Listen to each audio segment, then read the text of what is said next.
Well, good morning, everybody. It is March 18th, about 10 o'clock in the morning here on the Indian River in Sebastian, Florida. It is, it's still pretty darn chilly.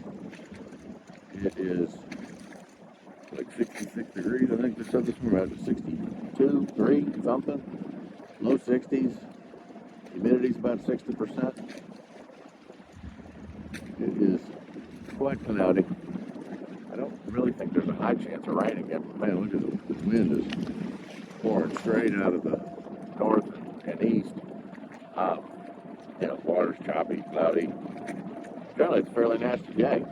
But so that'll give us a chance instead of focus so much on the wildlife here today, because outside of the osprey flying around and eating on some stuff, this is kind of cool. A couple of tugboats coming up the river, which, is 97% recreational anymore. But historically, this was the road down here. This is 212 miles or something like that total of, canal that was right behind the beach that back before, especially before US 1 came in, which was, I believe, the late 1920s, maybe even 30s. There wasn't any real way to get down and around here. So, like I said, the Indian River's 4 feet deep. People use this as the primary transportation way to go see your friend up or down the river, because if you didn't live on the river, what the hell were you doing here? So everybody lived on the river. So it was like living on the road, it was just water. So it's kind of interesting to see commercial boats. Just a reminder of that era of this place. Which if I haven't said before, Sebastian, it is a commercial fishing town as its founding and heritage.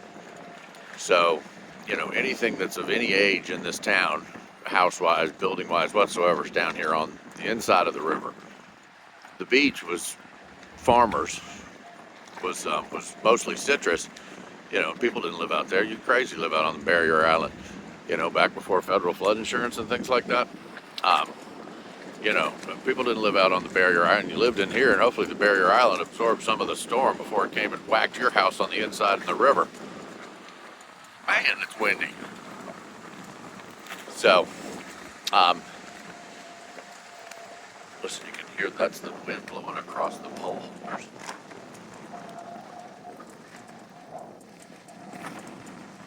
Sights and sound of the Indian River. Today's property acquisition tip is get a survey when you buy something. It's what defines what you're buying. Because what you're mostly buying is the land and its improvements. But the land is the primary thing. Improvements come and go. Just like the tugboat up the river.